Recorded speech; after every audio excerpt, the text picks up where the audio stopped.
Bonjour. Aujourd'hui, nous trois, on a envie d'aller voir du côté de la part d'ombre. La nôtre, celle des autres. Comment l'identifier? Comment y faire face? La part d'ombre, ça concerne tout le monde.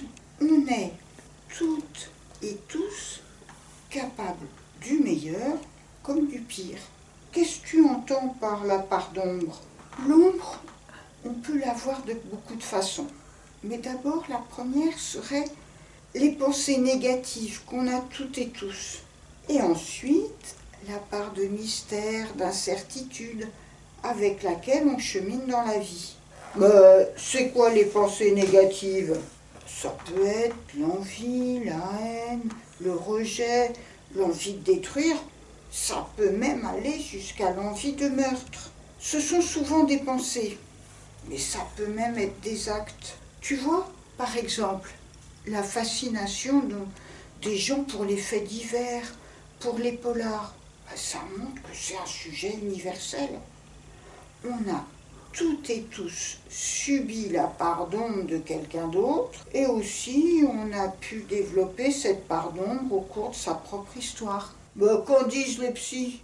Comment vous l'expliquez? Plusieurs processus sont évoqués par les uns et les autres.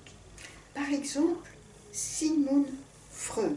Pour moi, il s'agit de la pulsion de mort qui est à l'œuvre dans ces cas-là, pour contrarier, effacer la pulsion de vie. Mais Sándor Ferenczi le formule autrement. Pour moi, il s'agit des conséquences d'un trauma, par identification à l'agresseur comme stratégie de survie. Quand un enfant est victime d'une agression, d'un climat de violence, que ce soit des hurlements, des coups ou même des abus, il se trouve pris par un effet de surprise, de terreur, de sidération. Cela peut le conduire à penser que le parent a raison. Et l'ombre de l'agresseur peut alors continuer de planer sur la victime. Elle peut même parfois être amenée à faire vivre à d'autres ce qu'elle a subi. Et plus tard, cet enfant devenu adulte pourra penser que la violence, la terreur font partie de l'éducation. Oui, moi j'en connais beaucoup des gens qui pensent comme ça. J'ai même un copain que j'aime beaucoup, et parfois, tout d'un coup, il se met à être horriblement et injustement sévère avec ses enfants. C'est franchement choquant. Alors c'est vrai qu'on en avait déjà parlé ensemble dans l'épisode « Quelle part de vous ressent cela ?» Mais c'est vrai que ces effets de dissociation et d'identification à l'agresseur, c'est terrible. Winnicott évoque d'autres phénomènes. Pour développer sa créativité, sa puissance d'agir, l'enfant expérimente sa constructivité et sa destructivité. Parfois, c'est simple comme un enfant qui joue à son jeu de cubes, avec le plaisir de construire, ensuite de démolir, puis de recommencer, puis de réparer. Oui, c'est important de donner une valeur positive à la destructivité. Dans le concret du jeu, dans les émotions positives ou négatives, et aussi dans la relation du bébé avec sa mère. Quand le bébé a une pulsion destructrice contre le sein, il réalise que le sein et la mère sont en dehors de lui, ne sont pas sous son contrôle. Cela lui permet de voir la mère comme quelqu'un d'autre et alors de l'utiliser. Par utiliser, je n'entends pas exploiter. Je veux dire, prendre appui pour que se crée un monde de réalité partagée. Pour cela, Donald Winnicott vous parlait beaucoup de l'absence de représailles. L'enfant a besoin que le parent soit conscient que son rôle est de survivre à la haine de son enfant. Il y a de la joie pour l'enfant lorsque l'objet, le parent, survit à la haine. Et l'enfant a aussi besoin que le parent lui-même accepte ses propres moments de haine envers son enfant. Oh là là, Zoé, tu me rappelles ce que ça veut dire? C'est pour le parent tenir bon, malgré les conflits et l'attaque de l'enfant, sans culpabilité, avec fermeté, en ayant confiance dans le lien, malgré ses propres haines. Malheureusement, il y a quand même des gens qui ne se contentent pas du jeu de cubes. Il y en a qui croient que leur puissance d'agir, c'est de prendre le pouvoir sur l'autre. Moi, j'ai un collègue qui est incapable de reconnaître les bonnes idées des autres. Il passe son temps à dénigrer les autres, à faire son dictateur. Oui, ça peut être grave, parfois très grave. Ça peut même aller jusqu'au pervers narcissique, voire au meurtrier. Ça s'origine dans le transgénérationnel. Les suites des guerres, des tragédies laissent des traces terribles. Comme si des fantômes rôdaient encore et provoquaient des réactions chez les descendants. Nicolas Abraham et Maria Torok en parlent très bien. Parfois, le fantôme se met à ventriloquer à l'intérieur du sujet et l'amène à faire des choses que le sujet ne comprend pas lui-même. Vous évoquez aussi les effets d'une honte subie. Quand on a souffert d'avoir eu quelqu'un qui nous a fait honte, qui nous a rabaissé, qui nous a exclus, on peut devenir soit un honteux, soit un éhonté qui fait des choses éhontées. On peut aussi relier cette question de la part d'ombre au poids des transmissions. Sous le tapis, comme le dit Philippe Réfabère. Il n'est de parents qui ne fassent un enfant sans passer une part du monde, hors douane, hors la loi du langage. Cette part du monde que le parent passe au noir n'a pas d'existence, et n'ayant pas droit à l'existence, elle ne saurait disparaître. Elle insiste, et l'enfant est obstinément attiré par elle. Moi, j'avais un arrière-grand-père violent et macho. Et ça retentit sur son fils, sur son petit-fils, sur leur confiance dans une masculinité tranquille. Et moi, je crois que ça a débordé aussi pour moi. Et que ça m'a joué des tours et qu'il y en a des restes. Mélanie Klein, elle propose le concept de l'identité projective. L'enfant en veut à sa mère de ne pas satisfaire ses besoins. Et en même temps, l'enfant en veut à la mère d'avoir besoin d'elle.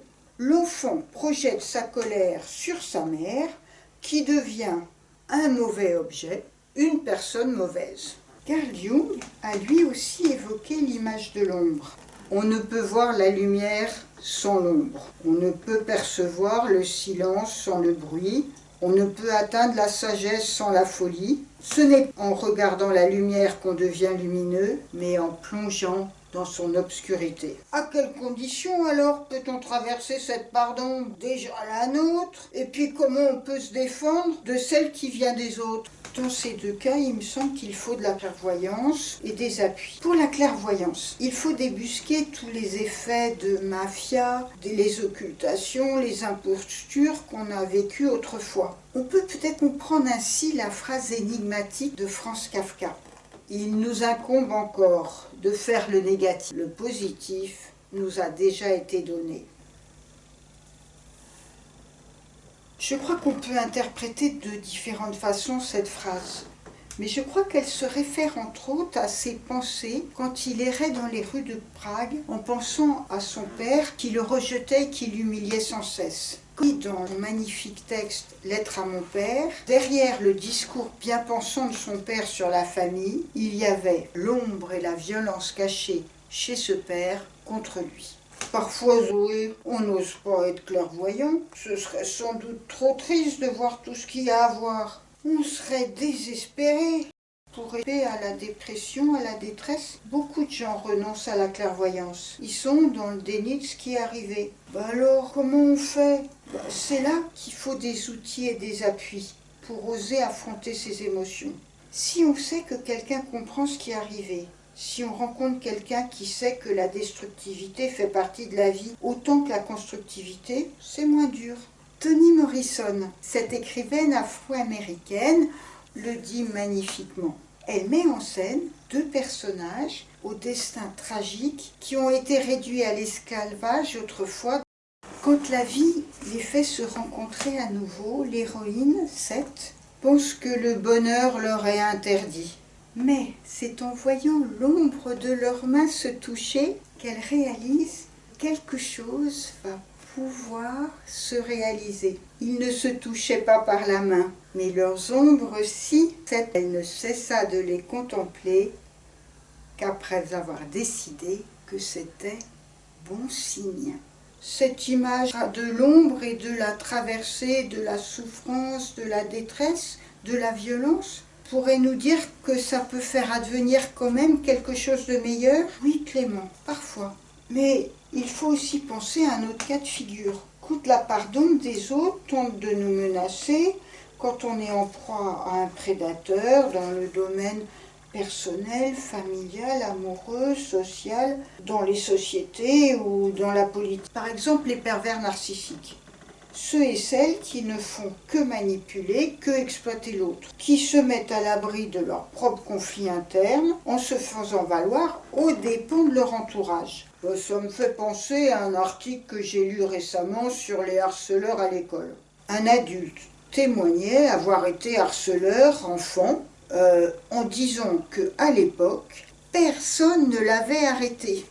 Ben oui, c'est très important. Parfois, il suffit de dire clairement les choses, le processus s'arrête. Mais d'autres fois, pour des raisons de ses propres traumas, on peut avoir peur de l'affrontement, des représailles, du rejet. Et là, avoir des alliés peut donner de la force pour savoir dire stop. Mais d'autres fois encore, quand l'ombre est frustrée depuis trop longtemps, quand le prédateur est entièrement barricadé dans sa volonté de pouvoir, voire d'écrasement de l'autre, là, le salut ne vient que de la fuite. Il faut savoir s'éloigner, se mettre à distance de ces personnes-là. Mais ce qui rend les choses difficiles, c'est que souvent, les pervers isolent leurs victimes, qui ne savent pas où trouver refuge.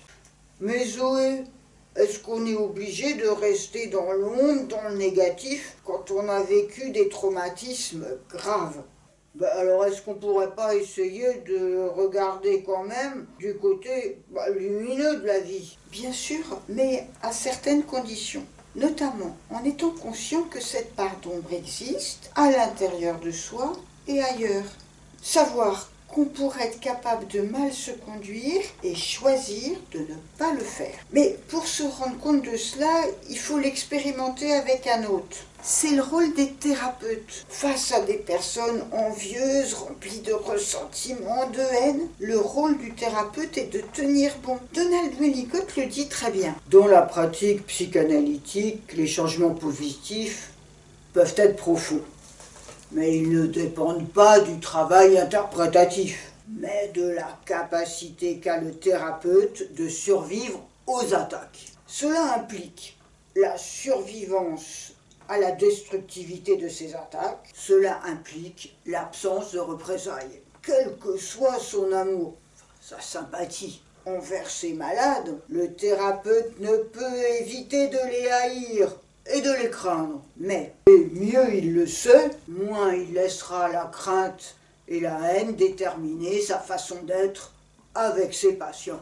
Je donne l'exemple de l'enfant au foyer dissocié ou de l'enfant sans parents. L'enfant de cette catégorie passe son temps à chercher inconsciemment ses parents. Il est notoirement insuffisant de prendre cet enfant chez soi et de l'aimer. J'en ai fait l'expérience. Ce qui se passe, c'est qu'après un certain temps, l'enfant ainsi adopté acquiert de l'espoir. Et il tente alors à mettre l'environnement qu'il a trouvé à l'épreuve. Il cherche à s'assurer que ses tuteurs sont capables de le haïr objectivement. Il semble qu'il puisse croire être aimé seulement après avoir réussi à être haï. Ce processus C'est un passage obligé pour le thérapeute envers son patient, à condition que ce soit sans représailles. Si le thérapeute veut bien accepter de s'engager ainsi, alors on peut espérer voir l'ombre s'éloigner. Bon, je crois que c'était bien utile d'essayer de s'approcher ensemble de cette notion de la part d'ombre, la nôtre, celle des autres et celle qui existe dans la société. On va faire un cordel. N'oubliez pas de nous suivre donc sur le site des outils du soin, outils du soin au pluriel.fr. À bientôt, au revoir.